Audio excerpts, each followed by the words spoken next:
Sampaikanlah pesan-Mu kepada setiap kami Tuhan, sehingga malam ini kami benar-benar mengerti apa yang Engkau mau, supaya kami melakukan hidup kami, sehingga kami menjadi orang-orang yang penuh dengan sukacita, karena kami sudah melakukan apa yang Engkau mau. Terima kasih Tuhan, urapi setiap kami, sehingga pesan Tuhan boleh kami tangkap dan berguna buat setiap kami. Dalam nama Tuhan Yesus, yang siap terima berkat Tuhan malam ini, sama-sama katakan amin. Amin. Suara saya jelas ya? Oke, saya agak keringetan ini. Agak keringetan, agak demam panggung kayaknya ini. Maklum, karena memang di depan orang-orang yang luar biasa tuh. Jadi saya merasa bahwa kayaknya saya harus ekstra dengan bahasa yang gimana ya. Oke. Saya dikasih oleh pemimpin kita untuk menyampaikan satu tema, yaitu hidup benar dari kitab Amsal. Kitab Amsal terkenal ya, saya nggak usah jelaskan secara terperinci, tapi yang pasti kita semua tahu bahwa di dalam kitab Amsal ada banyak nasihat-nasihat, wejangan-wejangan yang sebenarnya berguna untuk membawa kita kepada satu prinsip kebenaran yang banyak dianut oleh, bukan hanya oleh kita orang Kristen, tapi juga dianut oleh banyak orang sebagai norma-norma sebuah kebenaran bagi mereka. Sorry, ada yang nelfon. Nanti kalau ini saya malah kecil. Biasanya kalau ada yang telepon masuk ke Zoom, suara saya jadi kecil. Jadi saya biarkan ya sebentar ya. Suaranya agak keresek-keresek ya Pak.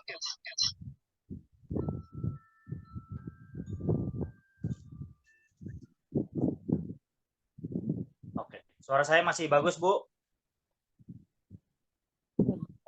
Suara saya masih oke? Iya. Kitab Amsal dipercaya ditulis oleh Raja Salomo dan ditulis oleh beberapa tokoh yang lain, Lemuel, dan ada satu tokoh lagi di pasal-pasal terakhir. Tapi kebanyakan orang percaya bahwa kitab Amsal ditulis oleh Raja Salomo, dan penulis atau Raja Salomo dengan bahasanya, kalau Amsal kan sebenarnya asal kata dari akarnya perumpamaan atau kata kiasan, atau sebenarnya menyampaikan sesuatu dengan media yang lain, sehingga ada banyak orang mungkin salah tangkap. Tetapi sebenarnya kalau kita dapat renungkan lebih dalam lagi, perumpamaan itu membawa kita lebih mengerti tentang satu prinsip kebenaran. Dan saya baca aja ya supaya contekannya tidak salah. Salomo menuliskan Amsal bertujuan untuk mengajarkan, karena ketika Salomo berhadapan dengan Tuhan, Tuhan bilang, kamu minta apa? Apa yang bisa aku buat kepadamu? Apakah kamu minta harta? Atau kamu minta kejayaan?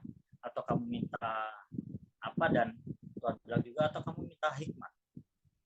Dan Salomo bilang, saya minta hikmat supaya saya bisa memimpin bangsa ini. Dan akhirnya Tuhan beri hikmat buat hidupnya. Dan lahirlah kitab Amsal. Kita melihat hikmat-hikmat Salomo lahir dari setiap tulisan-tulisannya, dari setiap Amsal-Amsal yang dia tulis. Dan malam ini kita akan melihat bagaimana kita menjadi orang benar melihat dari kitab Amsal. Karena ternyata kitab Amsal mengajar kepada kita pengertian atau hikmat atau ilmu untuk bisa hidup benar. Yang percaya boleh angkat jempolnya, katakan amin, bahwa Amsal yang disampaikan oleh Salomo adalah hikmat yang menuntun, saya bilang hikmat yang menuntun kepada kita untuk menjadi orang-orang yang bisa berjalan dalam kebenaran. Saya sering berceloteh dengan teman-teman. Kemarin juga sempat saya bilang sama siapa ya?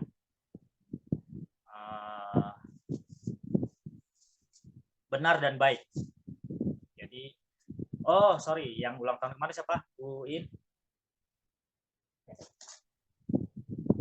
Yang ulang tahun kemarin Sesintan atau Bu Rista? Iya, Rista. Ya. Kemarin. Oke, jadi saya sampaikan di situ bahwa hidup baik itu oke, tetapi hidup benar lebih oke. Karena apa? Ternyata, Luna juga, sorry. Ternyata baik belum tentu benar, tetapi benar itu pasti baik. Amin. Ya, saya sering saya dapat kata-kata ini dan saya renungkan, benar juga ya. Kadang baik itu belum tentu benar, tapi kalau benar itu pasti baik. Benar di sini berbicara tentang benar di mata Tuhan ya. Karena ternyata di dunia ini ada 3 pendapat. Oke, saya belum masuk kepada yang saya melenceng sedikit. Ternyata di dunia ini ada 3 pendapat. Dan ini akan menuntun kepada hal yang akan kita pelajari, yaitu benar dalam kitab Amsal. Ada 3 pendapat, dan 3 pendapat ini menjadi satu patokan buat saya. Jadi 3 pendapat ini, yang pertama pendapat iblis, yang kedua pendapat manusia, yang ketiga pendapat Tuhan.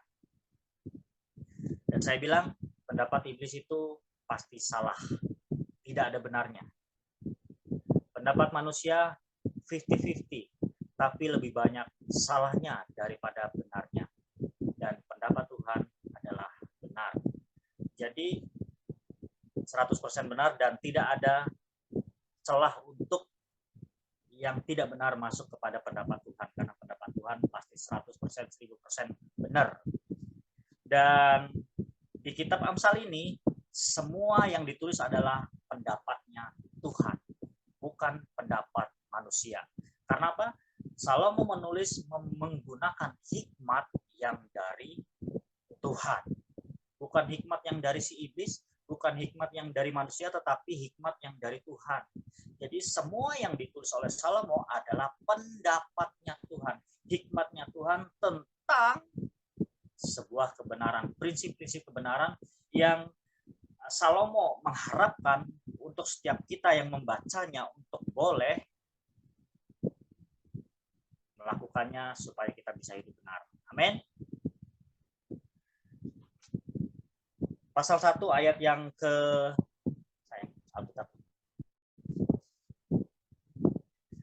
Amsal pasal 1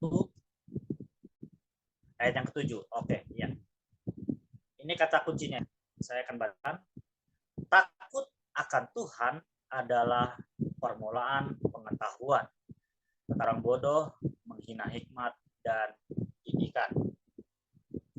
Satu ayat yang luar biasa, dan saya yakin, percaya, ini sebenarnya sebuah kunci yang dari awal sudah Salomo sampaikan kepada pembacanya, termasuk kita yang sekarang sedang membaca dan sampai ke tanggal berapa? Tanggal 14 ya.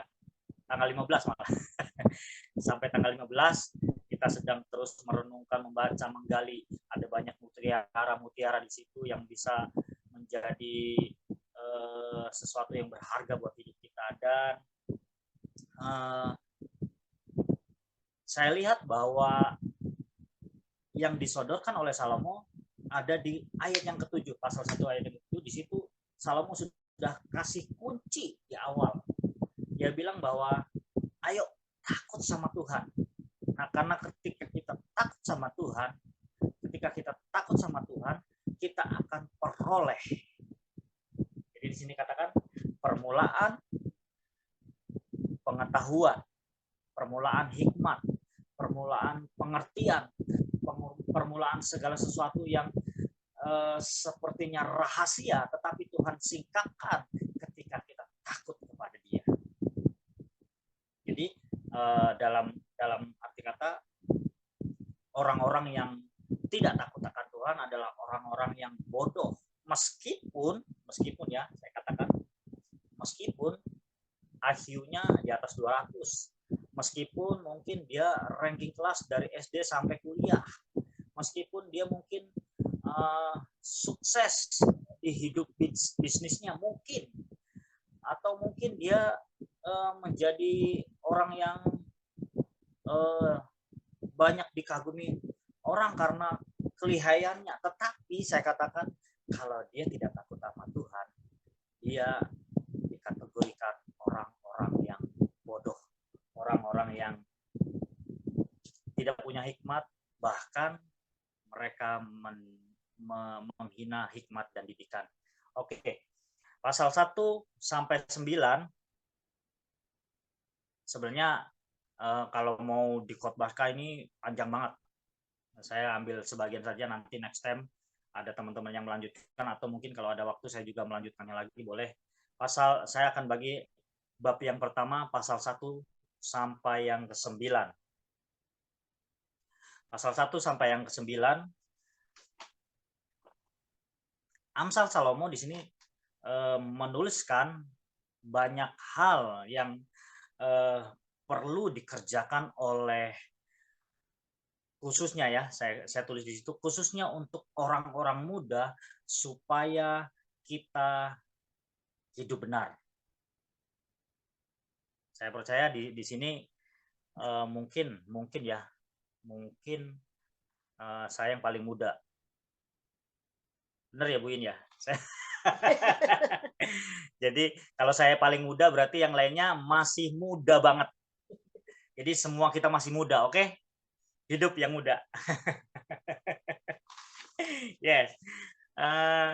Jadi saya rasa malam ini topik ini relevan disampaikan kepada kita semua, kepada saya, kepada kita semua, karena kita semua orang-orang muda. Amin.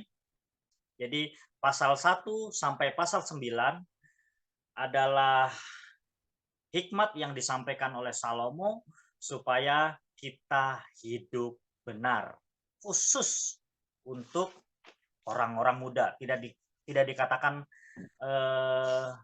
orang tua, tidak dikatakan anak-anak, enggak, tapi dibilang orang muda. Jadi bicara orang muda itu bicara sebenarnya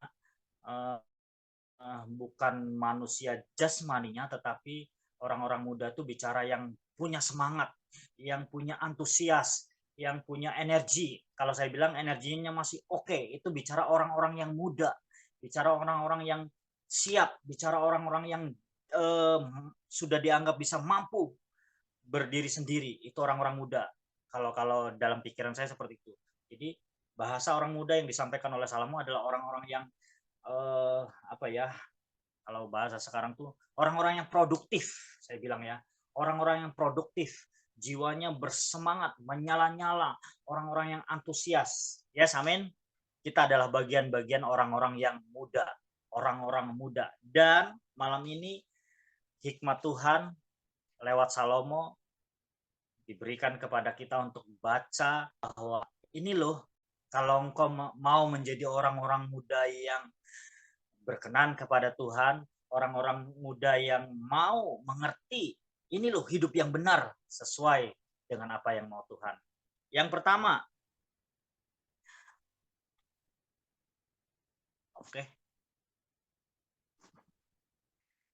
bagaimana orang-orang muda harus hidup dan apa saja yang harus dilakukan supaya hidup benar. Oke, belum sampai ke belum sampai ke situ ya. Nanti saya sampai. Jadi bagaimana supaya kita menjadi orang-orang muda yang bisa masuk dalam hidup benar? Dari pasal 1 sampai pasal 9, kalau Anda baca terus, teliti dari ayat per ayat, ternyata di situ ada beberapa poin. Saya ditulis ada 5 poin. Di sini saya tulis ada 5 poin. Jadi yang pertama, ternyata kita sebagai orang muda harus, yang pertama adalah mau dididik oleh orang tua. Yang pertama, mau dididik oleh orang tua. Yang kedua, poin yang kedua, kita harus mau ditegur oleh orang tua, ditegur oleh pemimpin rohani, ditegur oleh teman, ditegur oleh sahabat, ditegur oleh siapapun. Karena ternyata Tuhan bisa berbicara, Tuhan bisa menegur lewat apapun. Lewat teman, lewat keadaan, lewat orang-orang yang kita temui, lewat orang tua, lewat apapun Tuhan bisa kasih teguran kepada kita, orang-orang yang muda. Terus mau dinasehati. Terus yang keempat, mau menerima hikmat. Yang kelima, menolak untuk berbuat dosa. Jadi kalau saudara teliti dari pasal 1 sampai pasal 9, di situ ternyata Salomo dengan gamblang ngomong sama kita, ayo jadi orang-orang muda tuh harus mau dididik, harus mau ditegur, harus mau dinasehati, harus mau menerima hikmat, dan jangan kompromi dengan dosa. Yang mengerti katakan amin. Yang mengerti katakan amin. Yes.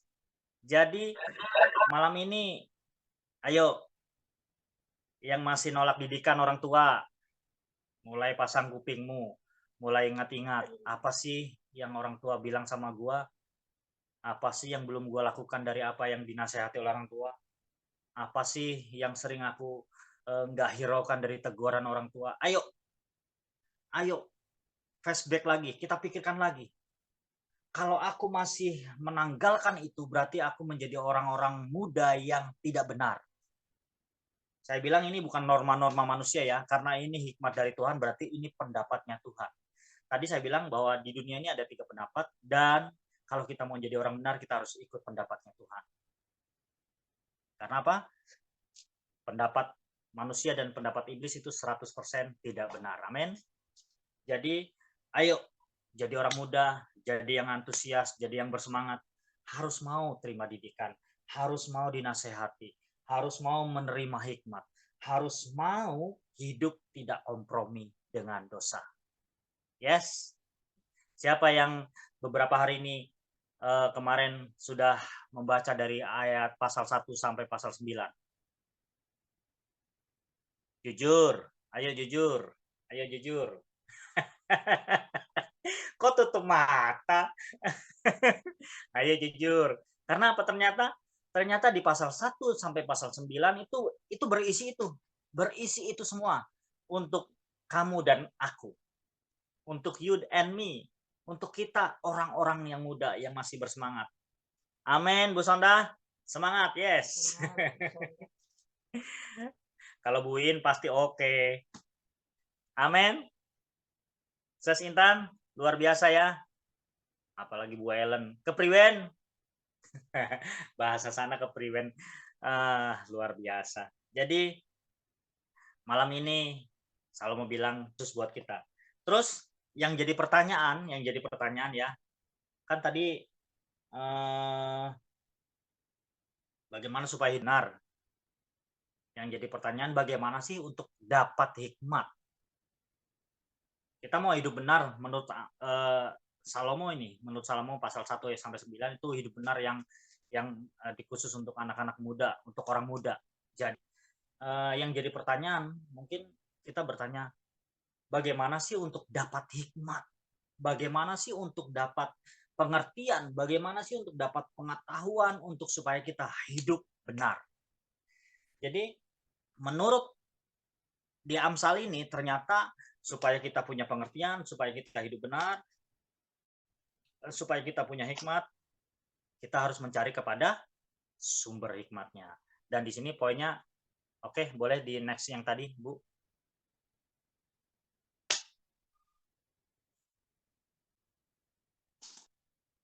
Nah, ternyata rahasianya bagaimana cara memperoleh hikmat, tidak ada jalan lain.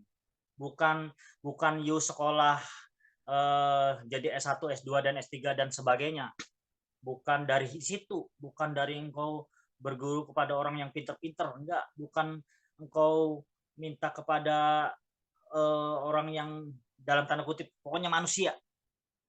Tapi ternyata hikmat diperoleh dari Tuhan. Saya beberapa tahun yang lalu heran dengan satu mujizat yang luar biasa. Saya saksikan, melenceng sedikit ya. Jadi ini juga termasuk orang muda. Dia putus sekolah. Dia putus sekolah, dia sekolah paket apa gitu, putus sekolah. Tapi dia berkecimpung di sekolah Alkitab. Akhirnya dia sekolah Alkitab dan dia masuk di misi penginjilan. Jadi dia penginjil, akhirnya dia ketemu dengan penginjil dari luar, misionaris dari luar, dan sering berjalan, sering bersama-sama dari tahun ke tahun. Yang jadi kelemahan dia apa? Dia selalu duduk di belakang dan dia selalu melihat ketika penginjil itu berkhotbah, ada yang translate kan, karena kalau penginjil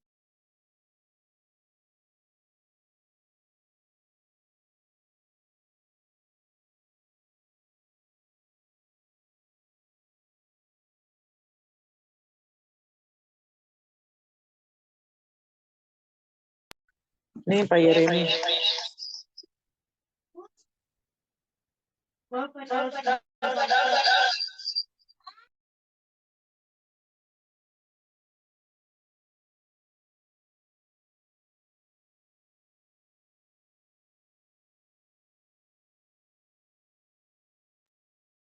Pak Yeremi ya.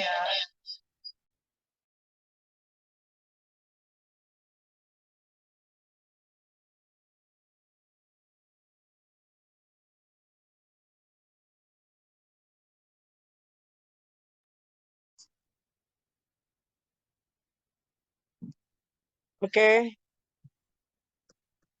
Masih ada semuanya? Sorry ya, ini kayaknya Pak Yeremi baru WhatsApp handphonenya mati. Saya nggak tahu ada masalah apa. Saya mau lanjutkan sedikit sebelum kita menutup ya. Tadi Pak Yeremi sampaikan mengenai bagaimana kita bisa mendapatkan hikmat dari Tuhan.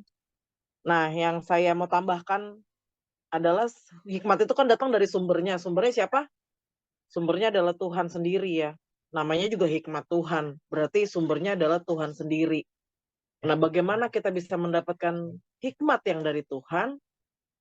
Selain kita datang sama Tuhan, yang saya baca dari kitab Amsal 1 sampai saat ini ya, Amsal 14, hari ke-14, tanggal 14 hari ini, adalah kerajinan. Jadi bagaimana kita bisa... Nggak apa-apa Pak, saya lanjut sebentar, nanti... Bu. Ya nggak apa-apa, saya lanjut sebentar, nanti saya sambung ke Bapak ya. Adalah kerajinan. Jadi ketika kita membutuhkan hikmat Tuhan, kita harus memiliki kerajinan. Saya mau seperti Tuhan, tapi nggak mau baca Alkitab. Saya mau punya hikmat Tuhan, tapi nggak mau berdoa. Saya mau tahu dong isi-isi dari kitab Amsal, tapi nggak mau baca kitab Amsal. Saya mau dong bagaimana caranya menyampaikan firman untuk keluarga saya, tapi tidak pernah mau untuk membaca buku-buku yang mengajarkan hal itu. Buku-buku rohani seperti itu. Jadi untuk memiliki hikmat Tuhan, kita harus datang kepada sumbernya, yang seperti yang dikatakan oleh Pak Yeremia tadi. Tapi yang kedua, kita harus punya kerajinan. Rajin bukan sekedar bekerja, orang kalau bekerja rajin. Orang kalau mencari uang giat, tapi mari kita sama-sama giat juga mencari Tuhan, rajin mencari hikmat Tuhan. Saya rasa itu aja, saya bisa dikasih waktu untuk menyambungkan, saya kembalikan kepada Pak Yeremia. Silakan Pak. Oke, sorry ya, maklum daerah sinyalnya hilang. Aduh, dimaafkan teman-teman. Iya, oke.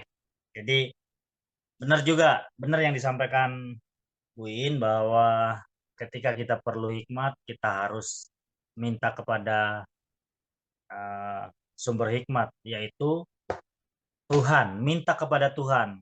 Kata minta berarti engkau harus datang dan cari Tuhan.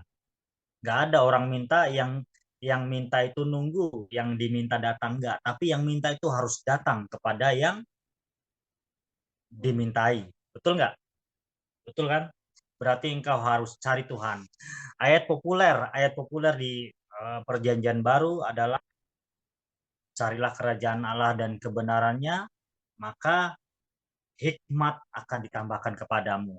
Kalau saya katakan bahasanya hikmat ya, karena bicara semua itu berarti banyak hal. Karena di Amsal Salomo dibilang ketika engkau punya ini, engkau bisa lolos dari ini. Ketika engkau punya ini, engkau akan menjadikan memperoleh ini. Dan banyak hal ketika kita mengandalkan hikmat, kita akan dapat semuanya.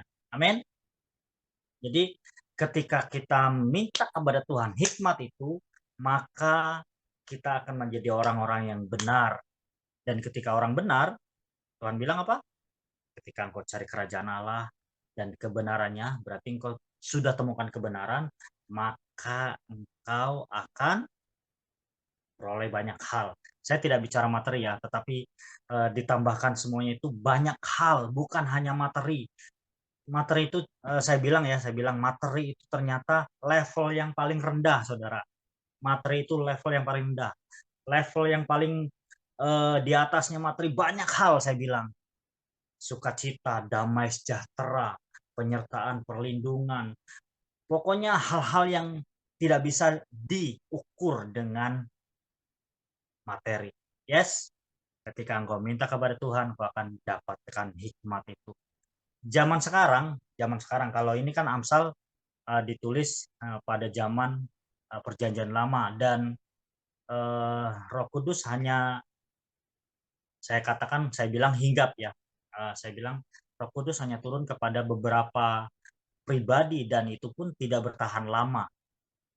Dan saya bilang waktu itu bahwa orang-orang yang dihinggapi Roh Kudus, orang-orang yang bisa melakukan hal-hal yang luar biasa. Dan zaman sekarang ya, saya bilang ya, sebenarnya satu hal yang sangat luar biasa, anugerah yang luar biasa, karunia yang luar biasa, karena ternyata Roh Kudus mau turun kepada semua orang yang membuka hati. Amin. Bayangkan kalau Roh Kudus yang turun ke Salomo, turun ke kita, saya bilang ya, kita akan satu level dengan Salomo. Kita akan punya hikmat yang sama dengan Salomo. Kita akan punya pengertian yang sama dengan Salomo. Karena apa? Yang turun kepada Salomo sama dengan apa yang turun ke kita. Amin. Dan zaman sekarang saya katakan Roh Kudus adalah sumber hikmat itu. Yang percaya katakan amin. Roh Kudus adalah pemain utama. Roh Kudus adalah aktor utamanya sebagai sang hikmat untuk sekarang. Saya bilang ya, untuk sekarang dan sampai nanti. Karena apa? Ternyata Roh Kudus banyak, bahkan Yesus sendiri bilang bahwa ketika aku pergi nanti akan datang seorang penghibur yang akan menuntun kamu, membimbing kamu, memberi pengertian. Pokoknya banyak hal dikatakan, dan hal-hal itu banyak ditulis di Amsal. Jadi kalau saya bilang untuk sekarang, waktu sekarang, zaman sekarang, waktu-waktu sekarang, engkau orang-orang muda, saya, Anda semua yang ada di sini, Yes, Anda dan saya di sini. Kalau engkau ingin hidup benar, miliki Roh Kudus.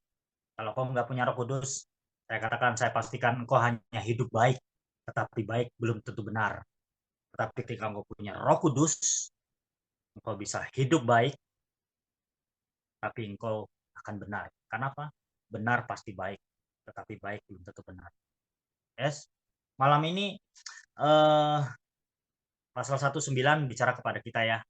Ayo hidup benar. Mau dididik, mau ditegur, mau dinasehati, mau menerima hikmat. Jadi ketika engkau percaya bahwa Roh Kudus adalah sang hikmat, kata-katanya saya bisa bilang gini, saya bisa sederhanakan ya. Takut akan Roh Kudus adalah permulaan pengetahuan. Tapi yang menolak Roh Kudus, yang tidak percaya Roh Kudus, yang tidak membuka hatinya untuk Roh Kudus, dia adalah orang-orang yang malang, menghina hikmat, dan termasuk orang-orang yang sangat bodoh. Saya tidak merubah ayat ya, tetapi kalau boleh saya sampaikan dengan bahasa saya seperti itu. Itu kan saya rasa ini relevan buat zaman sekarang karena ternyata Roh Kudus yang berperan di zaman sekarang dan Roh Kuduslah yang memberi hikmat. Percaya, amin ya. Kita semua setuju bahwa hikmat yang kita peroleh sekarang berasal dari Roh Kudus. Jadi Roh Kudus penting buat kita. Amin. Amsal bicara tentang bagaimana hidup benar. Dan dalam Amsal relevan sekali. Saya bilang relevan sekali untuk zaman sekarang buat kita orang-orang muda. Ayo, mau dididik, mau ditegur, mau terima, mau dinasehati, dan jangan kompromi dengan dosa. Dan semua itu bisa dilakukan, saya sekali lagi katakan, engkau bisa lakukan itu ketika engkau punya Roh Kudus. Tapi kalau engkau nggak punya Roh Kudus atau Roh Kudus hanya kecil di hatimu, kayak lilin kecil banget, nggak gede banget, karena saya bilang ya, ada banyak orang yang baru percaya Tuhan, ada banyak orang juga berpendapat gini, ketika kita percaya Yesus, kita sudah otomatis punya Roh Kudus. Mereka bilang seperti itu. Oke, saya bilang, yes, ketika kita percaya Tuhan, kita punya Roh Kudus. Tetapi Roh Kudus itu engkau aktifkan nggak? Roh Kudus itu engkau gunakan nggak? Roh Kudus itu engkau aplikasikan nggak di hidupmu? Roh Kudus engkau ajak ngomong nggak? Roh Kudus engkau bergaul nggak dengan Roh Kudus? Kalau Roh Kudus cuma ada, sudah dibiarkan dia tertidur, akhirnya lama-lama sepoi, akhirnya kecil dan redup, mati. Yang ngerti katakan amin. Jadi ketika engkau punya Roh Kudus, ayo, jangan biarkan Roh Kudus diam. Sibukkan dia dalam hidupmu. Tanya terus. Terima didikan dia, terima teguran dia, terima nasihat dia, terima apa yang dia mau. Dan ketika engkau bersama-sama Roh Kudus, yes, saya pastikan engkau nggak akan pernah mau kompromi dengan apa yang namanya DOSA, dosa. Yes, engkau bisa dimampukan, engkau bisa dikuatkan untuk tidak melakukan dosa. Amin. Mungkin next time saya akan lanjut dengan hal yang lain, karena saya cuma berbicara dari pasal 1 sampai 9, belum sampai pasal 31. Mungkin nanti leader yang lain, Bu In, atau Pak Charles atau yang lain bisa menyempurnakan, melanjutkan kembali. Oke, kembalikan ke Bu In. Silakan kalau mau menambah. Oke, saya rasa sudah lengkap ya. Untuk sampai sejauh ini apa yang disampaikan oleh Pak Yeremia memang agak berat ya. Maksudnya kadang-kala kita tuh datang ke sebuah ibadah tuh kita pengennya yang buat gue happy dong, yang buat gue ketawa-ketawa dong, yang buat gue bisa diperhatiin terus dong.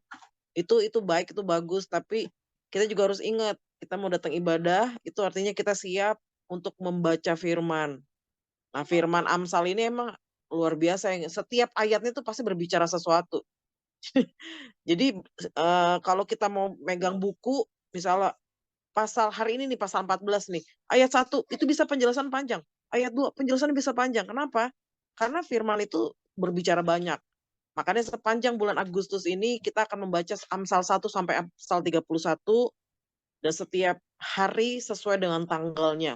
Amsal 1 tanggal 1, Amsal 2 tanggal 2. Makanya hari ini saya sudah masuk tanggal 14 dan saya pengen semua kita terlibat masuk dan membaca benar-benar. Jadi bukan sekedar bukan sekedar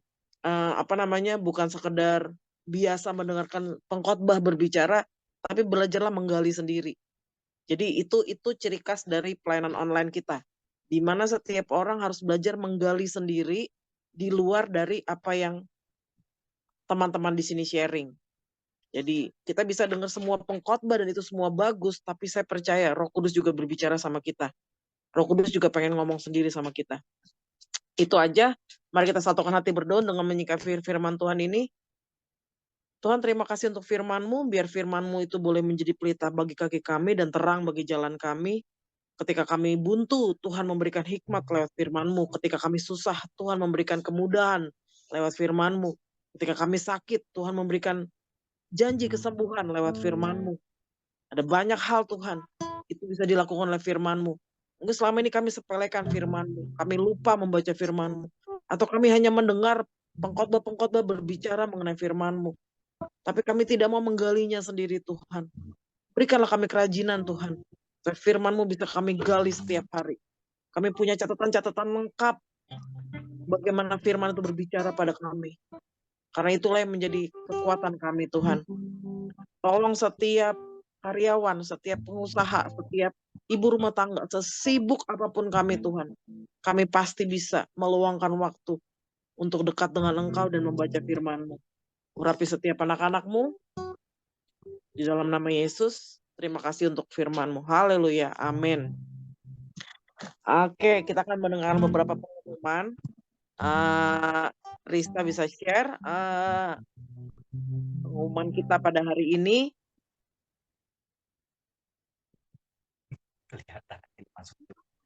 Haleluya.